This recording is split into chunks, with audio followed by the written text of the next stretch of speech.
They burned them alive. They fed them to lions. They buried them in catacombs and waited for them to die in the dark. And yet, they sang. Not because they were brave, not because they were crazy, but because they knew something about suffering that the modern church has almost completely forgotten. Stay with me, because what the early Christians understood changed everything for them, and I believe it can change everything for you. Welcome back. If you're new here, this channel is dedicated to deepening your faith, not just making you feel good, but making you think. And today's topic is one I've been sitting with for months. We live in an era where suffering is treated like a glitch, like something went wrong, like God owes you an explanation or an apology.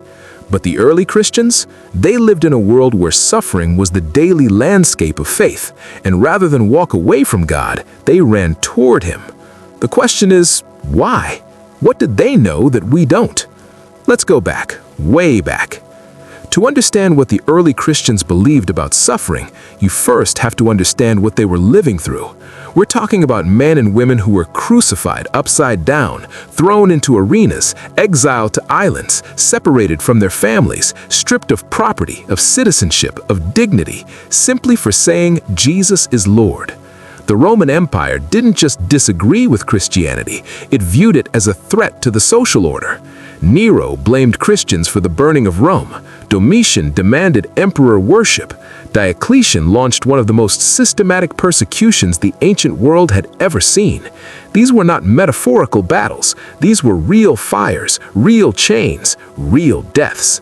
And yet, within 3 centuries, Christianity had spread to every corner of the known world. Not despite the suffering, many historians, Christian and secular alike, argue it spread because of how Christians responded to it. Tertullian, one of the early church fathers, wrote a line that became famous even among their persecutors: "The blood of the martyrs is the seed of the church." Why? Because watching someone die in peace, with joy, for something they believe in, shakes something loose in the human soul. It makes you ask, what did they know that I don't? That's the question we're going to answer. Here's the first thing early Christians understood that we've largely forgotten. Suffering was not a contradiction of their faith, it was written into the contract. Jesus called his first disciples, and he didn't say, "Follow me and life will get easier." He said, and I want you to really hear this, "In this world you will have trouble." John 16:33. Not might, not could, will. He told them to pick up a cross, a symbol of execution, and follow him. He told them that the world would hate them because it hated him first. He told them that the servant is not greater than the master, and if they persecuted him, they would persecute them. The early Christians weren't shocked when suffering came. They were prepared for it. And there's something profoundly stabilizing about that.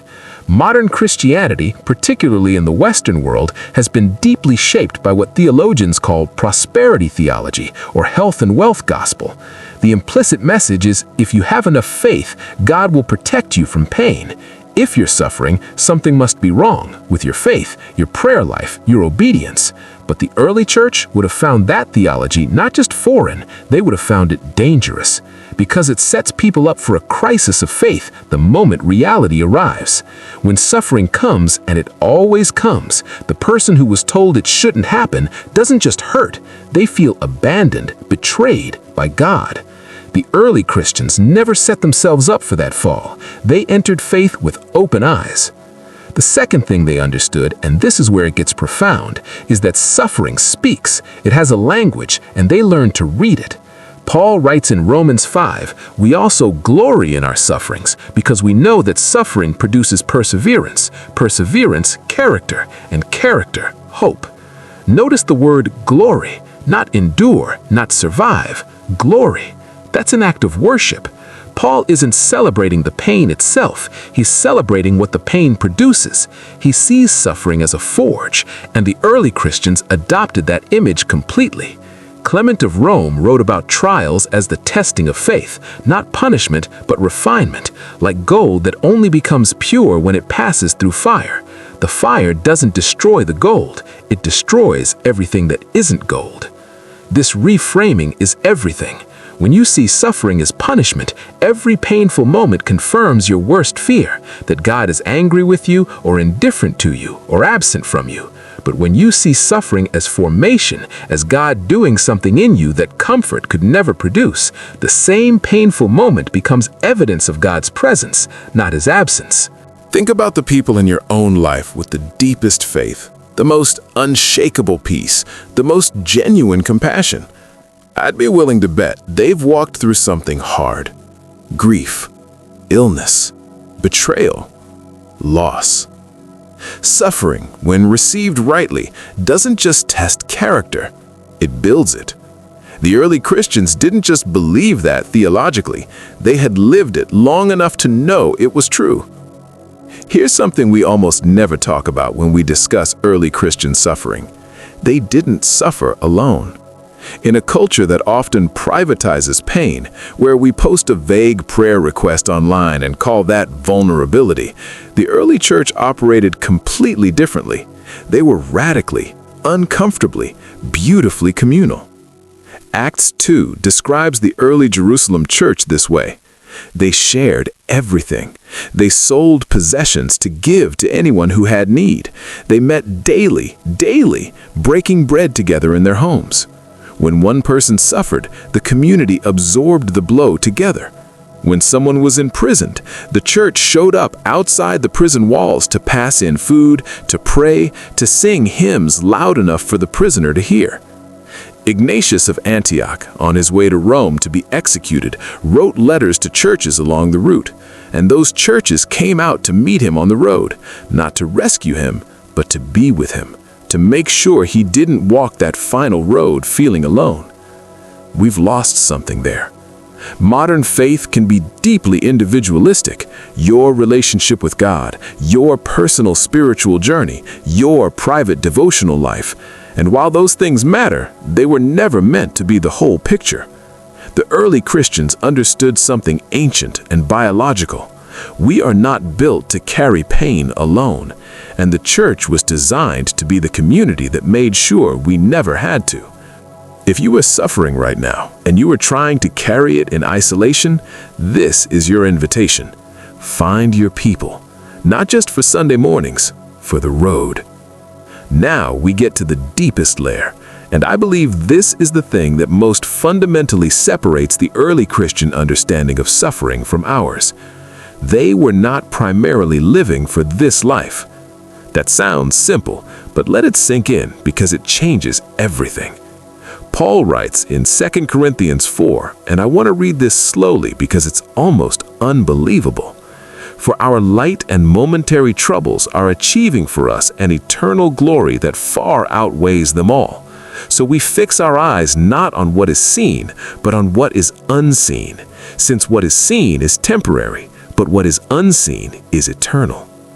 Light and momentary troubles. Paul, who had been beaten with rods 3 times, shipwrecked, stoned and left for dead, imprisoned, cold, hungry, and hunted, called his suffering light and momentary. How? How does a man who suffered that much use those words? Because he was doing the math differently. If this life is everything, if 70 or 80 years is the whole story, then suffering is catastrophic. A wasted year of illness is a year you'll never get back. A decade of grief is a decade stolen. Pain has no return. But if this life is the opening chapter of an eternal story, if what Paul calls eternal glory is real, then the math changes completely. A lifetime of suffering, seen against the backdrop of eternity, becomes what Paul says it is: light, momentary. The early Christians had an almost electric anticipation of eternity, not as an escape, but as the completion of everything. Heaven wasn't where you went to forget earth. It was where everything that happened on earth would finally make sense. Polycarp, who was burned at the stake at nearly 90 years old, reportedly said to his executioners, "You threaten a fire that burns for an hour and then goes out, but the fire of judgment is eternal. Why are you waiting? Do what you wish." That's not resignation. That's not fatalism. That's a man who had done the math and found the fire in front of him simply couldn't compete with what was on the other side. We've lost that eternal orientation. Much of modern Christian life is focused on blessing, breakthrough, and flourishing now. And God does bless, but when the now becomes everything, suffering becomes unbearable because there's nothing larger to place it inside of. There's one final thing that early Christians understood, and for them, it may have been the most personal of all. They saw their suffering as a participation in the suffering of Christ. Paul writes in Colossians 1:24, one of the most mysterious verses in the New Testament, "I fill up in my flesh what is still lacking in regard to Christ's afflictions." He's not saying Christ's sacrifice was incomplete. He's saying there's a fellowship in suffering, a communion that joins us to Jesus in a way that comfort never could. When you are in pain, real pain, you are standing somewhere Jesus stood. He was betrayed. He was abandoned. He was misunderstood. He cried. He bled. He died feeling forsaken. The early Christians found something deeply comforting in that. Not that God watched suffering from a distance, but that he entered it, took it on, wore it in his body. So when suffering came for them, they didn't just endure it, they offered it. They said, "Lord, let this be joined to your suffering. Let it mean something. Let it not be wasted." That's a posture entirely foreign to a culture that treats pain as a problem to be solved or avoided. But it's one of the most powerful spiritual practices the ancient church passed on, and one we desperately need to recover. So, let me bring this home. The early Christians didn't have better circumstances than you. They had a better framework for their circumstances. They understood that suffering was written into the call, that it had a language, the language of formation, that it was never meant to be carried alone, that it was small compared to eternity, and that in the midst of it, they were closer to Jesus than they'd ever been in comfort. They weren't superhumans, they were scared people who had anchored themselves to something unshakable, and when the storms came, the anchor held. I want to ask you something before you close this video. Not rhetorically, I want you to actually sit with it.